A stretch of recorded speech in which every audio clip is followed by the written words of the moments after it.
جس مدرسے میں زکوٰۃ کا مصرف ہے وہاں زکوٰۃ دینا جائز، اور جس مدرسے میں زکوٰۃ کا مصرف نہیں ہے وہاں زکوٰۃ دینا جائز نہیں۔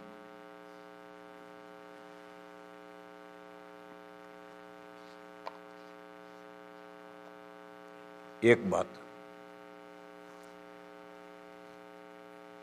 ایک مدرسہ ہے اس میں غریب طلبہ ہیں، چاہے نابالغ ہیں چاہے بالغ ہیں، اس مدرسے میں آپ زکوٰۃ دیں اور وہ زکوٰۃ ان غریب طلبہ پر خرچ کریں، اس مدرسے میں دینا جائز ہے۔ اور جس مدرسے میں غریب طلبہ ہیں ہی نہیں، نابالغ طلبہ ہیں لیکن ان کے باپ مالدار ہے، تو اگر باپ مالدار ہے تو نابالغ بچے بھی مالدار ہیں، ان پر زکوٰۃ خرچ نہیں ہو سکتی۔ پھر اس مدرسے وہ مدرسہ زکوٰۃ وصول کرتا ہے اور ہیلے تملیغ کر کے بلڈنگیں بناتا ہے، ایسے مدرسے کو زکوٰۃ ہرگز نہیں دینی چاہیے، زکوٰۃ دینے سے زکوٰۃ ادا نہیں ہوگی۔ اور یہ جو ہیلے تملیغ ہے وہ محض ڈھونگ ہے، ہیلے تملیغ سے کوئی حلت نہیں پیدا ہوتی۔ فتاوی رحیمیہ میں لکھا ہے کہ ہیلے تملیغ ڈھونگ ہے، اس سے کوئی حلت نہیں پیدا ہوتی۔ اور امداد الفتاوی میں لکھا ہے کہ حیل دیانات میں حلت واقعی کا فائدہ نہیں دیتے، سرسری حلت پیدا ہوتی ہے، اگر صحیح ہلا ہو تو ابھی حقیقت میں اللہ کے یہاں حلت نہیں پیدا ہوگی، سرسری دنیا کے اعتبار سے حلت پیدا ہوگی۔ بس یہ ہیلے تملیغ تو محض ڈھونگ ہے۔ ایک قصہ سناؤں میں تمہیں، بامبے کے ایک سیٹھ کے یہاں ایک جبے قبے امامے والے محتمم صاحب چندہ لینے گئے، دیکھنے میں بڑا زور کا آدمی تھا، حضرت خضر معلوم ہوتا تھا۔ تو اس سیٹھ نے جو چندہ دینا تھا دیا، پھر اس نے کہا حضرت مجھے ایک مسئلہ بھی بتا دو۔ کیا؟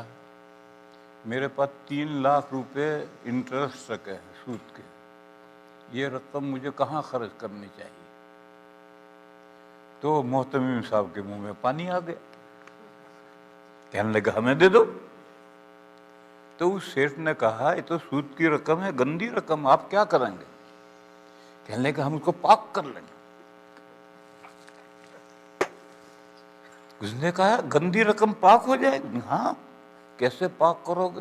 تو انہوں نے بتلایا کہ مدرسے کے ایک طالب علم کو بلا کر 10,000 روپے دیں گے اور کہیں گے کہ تیرا جی چاہے تو مدرسے میں دے دے، وہ دے دے گا مدرسے میں، نہیں دے گا تو ہم ٹانگیں توڑ دیں گے اس کی۔ یہ میں نے بڑھایا اندر۔ اس نے سنا غور سے، اس نے کہا کہ اس طرح ہیر پھیر کرنے سے وہ رقم سود کی پاک ہو جائے گی؟ میں نے کہا پاک ہو جائے گی۔ تو اس نے کہا کہ میری دکان میں غریب نوکر ہیں، یہ ہیر پھیر میں کر لوں گا۔ تو اٹھنا بھاری پڑ گیا، پھر اٹھنا بھاری پڑ گیا اس کو۔ اس سیٹ کو دیندار بندہ تھا، اس کو کرنا نہیں تھا یہ، لیکن اس نے کہا کہ اگر اس طرح سے ہیر پھیر کرنے سے وہ سود کی رقم پاک ہو جائے گی تو یہ ہیر پھیر، میرے دکان میں بہت سے غریب تو نوکر ہیں، میں یہ ہیر پھیر خود ہی کر لوں گا۔ اور میرے بھائیوں اور آگے بڑھو،